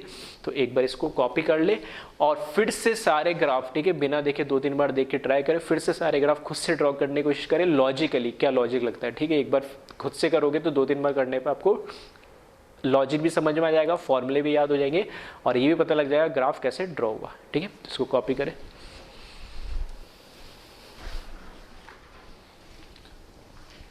फर्स्ट ऑर्डर रिएक्शन के कुछ इंपॉर्टेंट कैरेक्टरिस्टिक है जिसको हम देखते हैं। फर्स्ट लिखा theoretically life time of reaction is infinite, ठीक है। तो हमने बोला कि थ्योरेटिकली कभी भी रिएक्शन 100% तो कंप्लीट नहीं होती है, लेकिन हम अज्यूम कर लेते हैं अगर रिएक्शन 99.99% भी कंप्लीट हुई तो वो थ्योरेटिकली हम उसको क्या मान लेते हैं कि मतलब क्योंकि जब हम कैलकुलेशन करेंगे तो इस तरह के क्वेश्चन में मिलेंगे कि रिएक्शन कंप्लीट हो गई है और फर्स्ट ऑर्डर है तो आप बोलोगे रिएक्शन तो कभी कंप्लीट ही नहीं होगी, तो न्यूमेरिकल कैसे सॉल्व करोगे, ठीक है। तो उसके लिए ये अजम्पशन है या ऐसा मान लेना कि 99.99% हो गई है रिएक्शन तो भी वो क्या हो गई, कंप्लीट। तो वही लिखा है theoretically life time of reaction is infinite, hence it is assumed that reaction is completed if 99% of product form और 99% of reactant reacted, ठीक है। सेकेंड है half life time of reaction is independent of initial concentration, जबकि zero order के अंदर हमने बात करा था कि हाफ लाइफ टाइम जो रिएक्शन है वो इनिशियल कंसंट्रेशन पे डायरेक्टली प्रोपोर्शनल होती है, A0/2 की होता है। थर्ड पॉइंट लिखा हमने इक्वल फ्रैक्शन और percent will react in equal time interval, ठीक है। थर्ड पॉइंट को मैं जीरो ऑर्डर से रिलेट करता हूं। हमने वहां पढ़ा था इक्वल इंटरवल ऑफ टाइम या इक्वल टाइम इंटरवल के अंदर हमने बोला था equal amount of reactant will react, ठीक है। फिर से सुनना, नोट्स चेक कर लेना या लास्ट लेक्चर सुन लेना। हमने वहाँ कैरेक्टरिस्टिक में बात करा था जीरो ऑर्डर के अंदर कि इक्वल टाइम इंटरवल के अंदर इक्वल अमाउंट ही रिएक्ट करेगा। यानी अगर मैं कह रहा हूँ कि 5 मिनट में अगर मेरा 10 ग्राम रिएक्ट करा है जीरो ऑर्डर के अंदर तो अगले 5 मिनट में भी 10 ग्राम ही रिएक्ट करेगा, फिर उसके अगले 5 मिनट में फिर 10 ग्राम ही रिएक्ट करेगा, फिर अगले 5 मिनट में उसका 10 ग्राम ही रिएक्ट करेगा। और इसमें फर्स्ट ऑर्डर में क्या डिफरेंस है, फर्स्ट ऑर्डर ये कहता है कि इक्वल टाइम इंटरवल के अंदर, ठीक है, इक्वल टाइम इंटरवल के अंदर इक्वल परसेंटेज या इक्वल फ्रैक्शन रिएक्ट करेगा। इक्वल अमाउंट और इक्वल परसेंट या फ्रैक्शन में डिफरेंस है। फॉर एग्जाम्पल अगर मैं बोलता हूं इनिशियली, यहां पर मेरे पास है इनिशियली मेरे पास है फॉर एग्जांपल 100 ग्राम यानी, ठीक है, वहां पे मैंने 100 लिया था, तो अगले 5 मिनट में, ठीक है, अगले 5 मिनट में मैं मान रहा हूं कि इसका 10% रिएक्ट कर रहा है, ठीक है। तो 5 मिनट में इसका 10% रिएक्ट करेगा तो 10% ऑफ 100 ग्राम कितना होगा, 10 ग्राम, वो रिएक्ट हो गया तो अब कितना बचेगा, ये 90 ग्राम। तो ये बचा अब 90 ग्राम। अगले 5 मिनट में अब यहां पर इसका जैसे अगर यहां पे 10 ग्राम रिएक्ट करा तो अब 10 ग्राम रिएक्ट नहीं करेगा, यानी अब कितना रिएक्ट करेगा, इसका 10% ही रिएक्ट करेगा, ठीक है। तो अगले 5 मिनट में भी इसका जो अब हमारे पास रिएक्टेंट का अमाउंट बचा है, जितना रिमेनिंग है, उसका अगले 5 मिनट में फिर से 10% इसका रिएक्ट करेगा और 10% इसका रिएक्ट करेगा तो वो कितना होगा, 9 ग्राम। तो कितना बच जाएगा, 81 ग्राम। तो 81 ग्राम मेरे पास बचेगा, यानी ठीक है, तो दोनों में डिफरेंस समझ में आ गया होगा। जीरो ऑर्डर फर्स्ट ऑर्डर में, जीरो ऑर्डर में अगर 5 मिनट के अंदर 10 ग्राम रिएक्ट करा तो अगले 5 मिनट भी 10 ग्राम रिएक्ट करेगा, तो यहाँ पर इसका 10 ग्राम कितना हो जाता है, इसका 10 ग्राम यहाँ पर रिएक्ट करके 90 हुआ, तो फिर से यहाँ पर इसका 10 ग्राम रिएक्ट करता है नहीं आ रही, तो फिर कितना बचता है यहाँ पे 80 बचता है नहीं। लेकिन फर्स्ट ऑर्डर में इक्वल अमाउंट नहीं रिएक्ट करता, इक्वल फ्रैक्शन बोल दो या इक्वल परसेंट बोल दो। अगर 10% करा तो 10% ही, अगर पहले 5 मिनट या पहले या ऐसे बोलो पहले 15 मिनट में अगर ये 3% रिएक्ट करा तो अगले 15 मिनट में भी 3% रिएक्ट करेगा, उसके अगले 15 मिनट में भी 3%। 3% किसका, जितना उस 15 मिनट या जो भी इक्वल इंटरवल ऑफ टाइम के बाद जो रिएक्ट मेरे पास बचेगा। अगर मैं बोलूँ अगले 5 मिनट फर्दर ये रिएक्ट कितना करेगा, तो अगले 5 मिनट में अब जो मेरे पास बचा है रिएक्टेंट उसका फिर से सिर्फ 10% ही रिएक्ट करेगा, और इसका 10% कितना होगा 8.1 ग्राम, और 8.1 ग्राम इसमें से सब्ट्रैक्ट करोगे तो ये हो जाएगा 72.9 ग्राम। अगले इसके 5 मिनट में इसका 10% मतलब 7.29 ग्राम इसमें से सेपरेट कर देंगे, ऑन सो ऑन इस तरीके से। ठीक है, तो दोनों में डिफरेंस अब आपको समझ में आ गया होगा। जीरो ऑर्डर के अंदर इक्वल अमाउंट रिएक्ट करता है, जबकि फर्स्ट ऑर्डर में इक्वल फ्रैक्शन या परसेंटेज रिएक्ट करता है। फोर्थ पॉइंट, ठीक है, ये भी मैं जीरो ऑर्डर से रिलेट कर रहा हूँ, वहां लिखा था हमने, यहाँ लिखा है concentration of reactant left after equal time interval form geometric progression that is GP. वह हमने बोला था जीरो ऑर्डर में concentration of reactant left after equal time interval form AP arithmetic progression. तो जीरो ऑर्डर में इक्वल टाइम इंटरवल के बाद जो रिएक्टेंट की कंसंट्रेशन बचती है वो एपी फॉर्म करता है, ठीक है, जबकि फर्स्ट ऑर्डर के अंदर ये जीपी बनाता है। ठीक है, तो जैसे उसमें हमने एग्जाम्पल लिया था, इसमें भी लेके देख लेते। फॉर एग्जाम्पल मैंने t इक्वल्स टू 0 पे माना, जो इसकी इनिशियल कंसंट्रेशन है AT इक्वल्स टू वो क्या है A0, तो इसकी इनिशियल कंसंट्रेशन A0 है तो AT भी क्या होगा A0 ही होगा। ठीक है, t equals to 2t, equal time interval होना चाहिए, तो इसमें मैंने t टाइम ऐड कर दिया। अब इसकी जो कंसंट्रेशन हो जाएगी वो हो जाएगी A0 इंटू ई की पावर माइनस KT, मतलब किसी भी टाइम इंटरवल पे जनरल फॉर्मूला है, तो यहाँ पे t इक्वल्स टू 0 रखूंगा तो e की पावर 0, दैट मीन्स A0 ही बचेगा, तो यहाँ पे A0 अपना पा गया। फिर t इक्वल्स टू 3t अगर मैंने कर दिया तो उस पे AT इक्वल्स टू क्या हो जाएगा A0 इंटू ई की पावर माइनस 2KT, सॉरी यहाँ पर, ठीक है, मैंने एक जगह इसको करेक्ट कर लेना, इसको तो कर दूँ मैं क्या, 0 में मैंने कितना टाइम ऐड करा t टाइम, यहाँ पे 0 था इनिशियली और यहाँ पे टाइम क्या हो गया t टाइम हो गया, इसको कितना कर दिया मैंने 2t टाइम हो गया। फिर एक और ऐड कर दूँ मैं t इक्वल्स टू 3t, तो ये बन जाएगा AT equals to A0 into ई की पावर माइनस 3KT। क्लियर है, तो ये तो हमें फॉर्मूले से हम पता लग गया। अब ज्योमेट्रिकल प्रोग्रेशन के लिए क्या है, जैसे अर्थमेटिक प्रोग्रेशन के लिए कॉन्जिक्यूटिव 2 नंबर होती है जो सीरीज के अंदर, उनका डिफरेंस हमेशा क्या होता है सेम होता है। ठीक है, ज्योमेट्रिकल प्रोग्रेशन में क्या होता है कॉन्जिक्यूटिव नंबर का रेशियो लेते हैं, वो हमेशा क्या होता है सेम। जैसे वहाँ कॉमन डिफरेंस होता है, यहाँ पर कॉमन क्या होता है रेशियो होता है। ठीक है, नेक्स्ट नंबर या उससे पिछले नंबर का रेशियो या पिछले नंबर कैसे भी ले लो, ठीक है, रेशियो होता है। तो कॉन्जिक्यूटिव 2 नंबर का रेशियो आपको क्या मिलेगा सेम मिलेगा, या तो आप इंक्रीजिंग ऑर्डर में चलेगा या डिक्रीजिंग ऑर्डर में चलेगा। ठीक है, तो यहाँ पर हम बात करते हैं इसकी कॉमन रेशियो की। इन दोनों की अगर हम बात करें तो देखना यहाँ पे मैं लिख देता हूँ कॉमन रेशियो किसके लिए, जीपी के लिए। एपी के लिए कॉमन डिफरेंस होता है।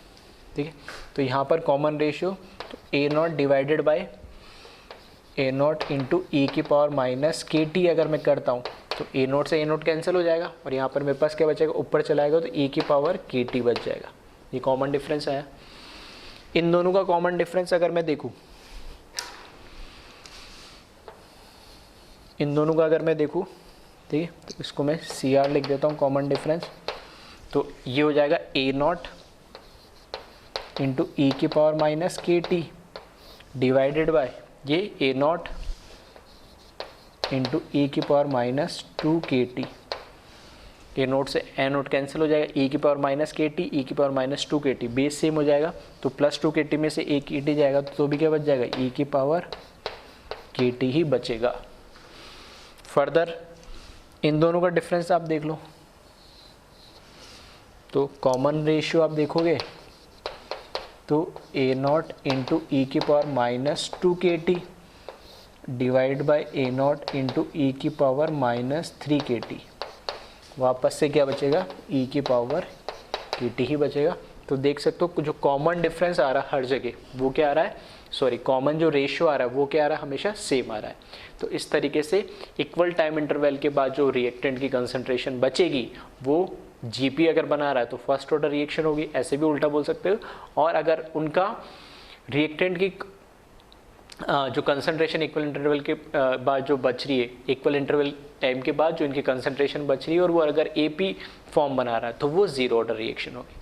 ठीक है, तो ये थर्ड और फोर्थ पॉइंट दोनों जीरो ऑर्डर से मैंने रिलेट करके बताया और दोनों में क्या डिफरेंस है इसका ध्यान रखना। ठीक है, तो इसको कॉपी करें।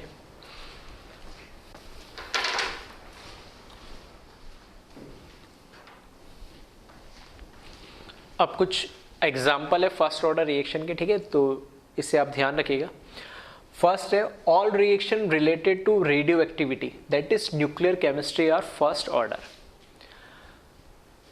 जितनी भी हम रेडियो एक्टिव रिएक्शंस पढ़ते हैं या जितनी भी हम न्यूक्लियर फिजिक्स से बोल रहे या न्यूक्लियर केमिस्ट्री बोल रहे, जो भी रिएक्शन होती है उसमें, ठीक है, अगर किसी ने पढ़ा हो बचपन में ध्यान से दिया होगा तो एक फॉर्मूला आपने अभी जो मैंने डेराइव करा था, K इक्वल्स टू 1/T या T equals to 1/K ln A naught upon AT, इस तरह का एक फॉर्मूला यूज होता है। तो जहाँ पे भी न्यूक्लियर केमिस्ट्री पहले एनसीईआरटी में हुआ करता था चैप्टर पूरा, ठीक है, अब हट गया है, ठीक है, एनसीईआरटी से, हाँ कंपटीशन में अभी भी है, तो वो सारा, ठीक है, तो उसको अलग से पढ़ने की जरूरत नहीं। केमिकल काइनेटिक्स आपने पढ़ लिया, आपको पता है वो जितनी भी रेडियो एक्टिव रिएक्शन है वो फर्स्ट ऑर्डर को फॉलो करेगी, तो वो एक फॉर्मूला ही आपको यूज़ करना है, एक तो R equals to K into A और एक K equals to 1/T ln A naught upon AT, या लॉग के फॉर्म में लिखो तो 2.303 से मल्टीप्लाई। तो कहने का मतलब है कि जो भी न्यूक्लियर केमिस्ट्री या रेडियो एक्टिविटी से रिलेटेड जितनी भी रिएक्शन है वो उनकी जो काइनेटिक्स होती है वो फर्स्ट ऑर्डर की होती है। ठीक है, तो इसको आप ध्यान रखिएगा। सेकेंड है ग्रोथ और DK of bacteria follow first order reaction. ठीक, कोई भी बैक्टीरिया की जो ग्रोथ होती है, ठीक है, या किसी भी बैक्टीरिया के डीके मतलब खत्म जो होता है, तो लीनियरली नहीं होता है वो, ठीक है, फर्स्ट ऑर्डर को फॉलो करता है, एक्सपोनेंशियली उनकी ग्रोथ होती है या फिर एक्सपोनेंशियली वो क्या होता है, रिड्यूस होता है, ऐसा हम बोल सकते हैं। तो ग्रोथ और डीके ऑफ, ठीक है, नीट पॉइंट ऑफ व्यू से थोड़ा इंपॉर्टेंट हो जाता है कि ग्रोथ और डीके ऑफ जो बैक्टीरिया है वो भी किस रेट से वो बढ़ रहे हैं, ठीक है, वो किस तरीके से डीके होता है या किस तरीके से उनका ग्रोथ होता है, वो फर्स्ट ऑर्डर काइनेटिक को फॉलो करते हैं। थर्ड पॉइंट, ठीक है, ये थर्ड और फोर्थ दोनों वैसे तो सारे इंपॉर्टेंट है, लेकिन थर्ड और फोर्थ को वापस हम डिटेल में पढ़ेंगे। सूडो फर्स्ट ऑर्डर रिएक्शन, ठीक है, एक तो फर्स्ट ऑर्डर होता है, एक वर्ड लगा देते हैं हम सूडो। सूडो का मतलब आपको पता ही है, ठीक है, गलत या फॉल्स हम जिसको बोलते हैं, नहीं, ठीक है, तो सूडो फर्स्ट ऑर्डर का मतलब फर्स्ट ऑर्डर होती नहीं है लेकिन हम फर्स्ट ऑर्डर मान लेते हैं, नहीं, ठीक है, क्यों मानते हैं तो हम उसको आगे डिस्कस करेंगे, वो बात अलग है। लेकिन inversion of cane sugar generally हम किसको, सुक्रोज को बोलते हैं। तो सुक्रोज का मतलब एक तरीके से बोलोगे वाटर के साथ एसिडिक मीडियम में इसका हाइड्रोलाइसिस करें, या वाटर में जब मैं सुक्रोज को मिक्स करूंगा तो ये क्या करेगा, दो पार्ट में ब्रेक हो जाता है, ग्लूकोज और एक फ्रुक्टोज में। किस तरीके से होता है ये बायोमोलिक्यूल्स में हम डिटेल में पढ़ेंगे। तो ग्लूकोज और फ्रुक्टोज दोनों का मॉलिक्यूलर फॉर्मूला सेम होता है, तो ग्लूकोज किस स्ट्रक्चर को बोलेंगे, फ्रुक्टोज किस स्ट्रक्चर को बोलेंगे, वो डिटेल में हम स्टडी करेंगे बायोमोलिक्यूल्स में, तो स्ट्रक्चर से हमें देख के पता लग जाएगा। अब इन्वर्जन नाम क्यों दिया है, इन्वर्जन ऑफ केन शुगर या इन्वर्जन ऑफ सुक्रोज क्यों बोलते हैं, क्योंकि हम, ठीक है, ऑप्टिकल आइसोमरेज पढ़ते हैं प्लस या डी, डेक्स्ट्रो रोटेटरी और लीवो रोटेटरी। कोई भी ऑप्टिकली एक्टिव जो हमारे पास सब्सटेंस या कंपाउंड होता है वो लाइट को रोटेट करता है आइदर क्लॉकवाइज या एंटी क्लॉकवाइज, ठीक है, तो जो क्लॉकवाइज करता है उसको हम बोलते हैं डेक्स्ट्रो रोटेटरी, जो एंटी क्लॉकवाइज लाइट को रोटेट करता है उसको हम बोलते हैं लीवो रोटेटरी। तो जो सुक्रोज होता है वो प्लस या फिर डी होता है, वो लाइट को राइट साइड में रोटेट करता है। ग्लूकोज जो होता है वो भी राइट साइड में रोटेट करता है, तो इसको भी प्लस और डी करके लिखा है। लेकिन जो फ्रुक्टोज होता है वो लाइट को एंटी क्लॉकवाइज या लेफ्ट डायरेक्शन में रोटेट करता है, इसलिए यहाँ लिखा एल। तो इन्वर्जन का क्या मतलब है, जब सिर्फ मेरे पास सुक्रोज था उसमें से मैंने जब लाइट को पास करा तो जो लाइट है वो राइट साइड में रोटेट कर रही, इसलिए मैंने इसको बोला डेक्स्ट्रो। लेकिन जब मैंने इसका क्या करा, हाइड्रोलाइसिस कर दिया, वाटर के साथ मिक्स करा एसिडिक मीडियम में, तो इसमें से सुक्रोज हो गया खत्म, क्या बन गया मेरे पास, ग्लूकोज और फ्रुक्टोज। तो ये राइट में रोटेट कर रहा है, ये लेफ्ट में रोटेट कर रहा है, तो ओवरऑल क्या होना चाहिए, ऑप्टिकली इनएक्टिव होना चाहिए, ठीक है। लेकिन ऐसा नहीं होता, ऑप्टिकली एक्टिव होता है। जब प्रैक्टिकली चेक करा तो पहले हाइड्रोलाइसिस से पहले, ठीक है, हाइड्रोलाइसिस से पहले ये डेक्स्ट्रो रोटेटरी था और हाइड्रोलाइसिस के बाद ये लीवो रोटेटरी हो गया। क्यों? क्योंकि जो लीवो को यानी इसको फ्रुक्टोज जो इसमें बन रहा, ठीक है, उसको रोटेट करने की जो मतलब जो लाइट को रोटेट कर रहा है, ये ज़्यादा रोटेट करता है एज कम्पेयर टू ग्लूकोज। अगर ये 20 डिग्री रोटेट कर रहा है तो ये -30 डिग्री कर रहा है, ऐसा समझ सकते हैं अपन। तो जिसका मैग्नीट्यूड है, ठीक है, इसका जो मैग्नीट्यूड है वो डोमिनेटिंग है, यानी किसके रेस्पेक्ट में, ग्लूकोज के रेस्पेक्ट में। इस वजह से पहले डेक्स्ट्रो था, अब वो जो सॉल्यूशन वाटर के साथ जैसे मिक्स कर एसिडिक मीडियम में, तो वो लीवो हो गया, तो इन्वर्जन हो गया, नहीं, ठीक है। पहले राइट रोटेट कर रहा था, अब क्या करने लगा, लेफ्ट करने लगा, तो उसको हम बोलते हैं इन्वर्जन ऑफ केन शुगर या सुक्रोज, ठीक है। तो थोड़ा सा ऑप्टिकल एक्टिव का, थोड़ा सा बायोमोलिकुलर सारे कॉन्सेप्ट है, तो स्ट्रक्चर की बात अलग करेंगे। हाँ, ऑप्टिकल एक्टिव हम पढ़ चुके हैं आइसोमेरिज में, ऑप्टिकल आइसोमेरिज में तो हमें समझ में आता है डेक्स्ट्रो लीवो क्या होता है। तो इन्वर्जन क्यों बोला, पहले डेक्स्ट्रो था और बाद में जो ओवरऑल दोनों का मिक्सचर मिला वो मुझे लीवो मिल रहा है। नहीं, लीवो क्यों मिल रहा है, ये भी डेक्स्ट्रो लीवो कैंसिल आउट इसलिए नहीं हो रहा है क्योंकि इसका जो मैग्नीट्यूड है वो इसके रेस्पेक्ट में ज़्यादा होता है। लास्ट आ जाओ, hydrolysis of ester in acidic medium, ठीक है। ये ऑर्गेनिक में हम पढ़ चुके हैं कि एसिडिक मीडियम में हम जब इसका हाइड्रोलाइसिस कराते हैं, ठीक है, तो यहाँ से हमें कार्बोक्सिलिक एसिड प्लस अल्कोहल मिलता है। ये जो रिएक्शन है एस्टरिफिकेशन भी बोलते हैं हम इसको, ठीक है। तो हाइड्रोलाइसिस ऑफ जो एस्टर है, ठीक है, हाइड्रोलाइसिस जो एस्टर है वो भी एक सूडो फर्स्ट ऑर्डर रिएक्शन है, ठीक है। लेकिन सूडो का मतलब वही हुआ कि फॉल्स है, एक्चुअल में होती नहीं है, फर्स्ट ऑर्डर मान लेते हैं। तो दोनों एग्जाम्पल सूडो फर्स्ट ऑर्डर के, लेकिन हम काउंट फर्स्ट ऑर्डर में करते हैं क्योंकि कंसिडर कैसे करते हैं हम फर्स्ट ऑर्डर, सारे जो रिलेशन फॉर्मूले वो फर्स्ट ऑर्डर वाले में हम इस पर अप्लाई करते हैं, ठीक है। तो ये कुछ इंपॉर्टेंट एग्जाम्पल है, वैसे बहुत सारी रिएक्शन होती है अलग अलग, लेकिन एटलीस्ट ये कुछ इंपॉर्टेंट एग्जाम्पल है, इनको तो हम डायरेक्ट ध्यान रखें, ठीक है। तो इसको आप कॉपी करें।